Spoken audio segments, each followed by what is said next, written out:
નમસ્કાર દર્શક મિત્રો, ન્યૂઝ 9 ગુજરાતી સાથે હું પાયલ બામભણિયા. તો જોઈએ આજના સમાચારમાં. ઉપલેટા તાલુકાના નીલાખા ગામની પીજીવીસીએલના નવા સબ ડિવિઝન પાટણ વાવમાં જોડતા ગ્રામજનોએ ઉપલેટા જીબી કચેરી ખાતે આક્રોશ વ્યક્ત કરી વિરોધ નોંધાવ્યો. રાજકોટ જિલ્લાના ઉપલેટા તાલુકામાં આવેલ નીલાખા ગામને હાલમાં જ પીજીવીસીએલ દ્વારા નવા બનાવેલ સબ ડિવિઝન પાટણ વાવ સાથે જોડતા સમગ્ર ગામ લોકોએ સખ્ત વિરોધ કર્યો હતો. ધોરાજી તાલુકાના પાટણવાવ ગામ ખાતે પીજીવીસીએલ દ્વારા હાલ નવું સબ ડિવિઝન ઊભું કરવામાં આવ્યું છે, જેમાં ઉપલેટા તેમજ ધોરાજી તાલુકામાંથી અલગ અલગ ગામોને પાટણવાવ ડિવિઝન સાથે જોડવામાં આવ્યા છે. ત્યારે અનેક ગામોના ખેડૂતો અને મજૂર વર્ગ તેમજ ગ્રામજનો દ્વારા આનો સખ્ત વિરોધ નોંધાવી ફરી ઉપલેટા ડિવિઝનમાં લેવા રજૂઆતો કરાઈ છે. ત્યારે ઉપલેટા તાલુકાના નીલાખા ગામના અસંખ્ય લોકો આજરોજ ઉપલેટા વીજ કચેરી ખાતે આવી આક્રોશ વ્યક્ત કર્યો હતો. આ ફેરબદલથી ગામ લોકોનું દર વખતે 10 કિલોમીટરના અંતરમાં બદલે હવે 30 કિલોમીટર સુધી લંબાવવું પડે છે, જેના લીધે ખેડૂતો અને મજૂર વર્ગના લોકોને સમય અને પૈસા બંનેનો વેડફાટ થાય છે. તો બીજી તરફ નીલાખા ગામથી પાટણવાવ જવાનું કોઈ અન્ય કામ સિવાય કે વીજ બિલ ભરવાના કામથી ખાસ આટલા કિલોમીટરના અંતરે લંબાવવું પડે, ત્યારે ઉપલેટા આવવું ખૂબ જ નજીક પડતું હોવાથી ખેડૂતો અને મજૂર વર્ગની પરવડે તેમ ન હોય અને સમય પણ જાજો બગડે નહીં, તે માટે તમામ ગ્રામજનો આજરોજ ઉપલેટા વીજ કચેરી ખાતે એકત્રિત થઈ પીજીવીસીએલના અધિકારીઓને રજૂઆત કરી નીલાખા ગામને ઉપલેટા ડિવિઝનમાં રાખવા માંગ કરી હતી. ભાવેશ ગોહિલ, ન્યૂઝ 9 ગુજરાતી, ઉપલેટા. હું ઉપલેટા તાલુકાના નીલાખા ગામથી આવું છું. આજે અમે ઉપલેટા તાલુકા પીજીવીસીએલ કચેરી આવ્યા છીએ.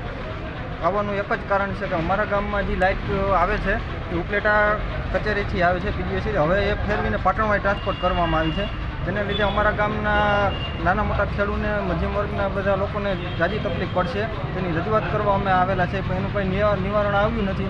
આજે જ હું આ ગામનું લાઇટ બિલ ભરવા આવ્યો છું ઉપલેટા તાલુકાએ, તો એ એમ કહે છે કે પાટણમાં તમારે લાઇટ બિલ ભરવાનું. પાટણમાં અમારા નીલાખા ગામથી અંદાજે આશરે 40 થી 45 કિલોમીટર થાય છે. તો એ 45 કિલોમીટર અમારે શું ફક્ત બિલ જ ભરવા જવાનું? તેની રજૂઆત કરવામાં પીજીવીસીએલ કચેરી આવ્યા છે, તો એનું કોઈ કાંઈ નિવારણ કે સાહેબ દ્વારા અમને જવાબ આપવામાં આવ્યો નથી. હું સીડી મકવાણા, નાયબ ઇજનેર ઉપલેટા ગ્રામ્ય પીજીવીસીએલ. આજે રોજ નીલાખા ગામની જે અમારા ગ્રામજનો છે, અમારા ગ્રાહકો છે, એ આ ગામ અત્યારે પાટણોમાં જોડાય, પાટણો સબ ડિવિઝન નવું થયેલું છે.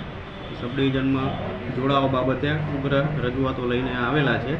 તો એ લોકોને અમે અમારા તરફથી જે કાંઈ પણ સપોર્ટ મળશે, એમણે જે અત્યારે આવેદનપત્ર પણ આપેલું છે. હવે બાયફર્ગેશન એ વસ્તુ એવી છે કે ગ્રાહકની સુવિધા માટે અમે નવા સબ ડિવિઝન ઊભા કરતા હોઈએ છીએ, નવો સ્ટાફ ઊભો કરતો હોઈએ છીએ, નવા લાઇન સ્ટાફ કે ક્લેરિકલ સ્ટાફ, નવા ઇજનેર આવશે. તો ગ્રાહકની સુવિધા માટે આપણે આ પાટણો સબ ડિવિઝન ઉપલેટા ગ્રામ્ય અને ધોરાજી ગ્રામ્યમાંથી બાયફર્ગેટ કરીને નવું ઊભું કરેલું છે.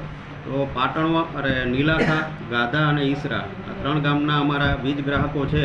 એમની રજૂઆત એવી છે કે ભાઈ અમને ત્યાં ટ્રાન્સપોર્ટેશન માટે તકલીફ પડે છે, પણ એ હકીકત છે. પણ સાથે એમને પાવરની સ્ટેબિલિટી, પછી નવા કનેક્શન, જે કાંઈ પણ અમારા થકી પીજીવીસીએલની કોઈ પણ સેવાઓ હશે એ નવા સ્ટાફ અને વધારાના સ્ટાફ આવવાથી એને ઝડપી મળી રહે એવી અમારી આશા હોય, અને એ આશાને પરિપૂર્ણ કરવા માટે અમે આ કામગીરી કરેલી છે. અને આ જે બાયફર્ગેશન છે એની અંદર અમે જે ક્રાઇટેરિયા મેચ કરેલા હોય પીજીવીસીએલના કે અમારા જીયુએનએલના, એ ક્રાઇટેરિયા મુજબ અમારે ગ્રાહક, એની રેવન્યુ, એનું એસેસમેન્ટ, એ પ્રમાણે અમારે કાંઈ શોર્ટ થતું હોય તો નવા ગામડા એમાં એડ કરીને બાયફર્ગેશન કરી શકતા હોઈએ છીએ.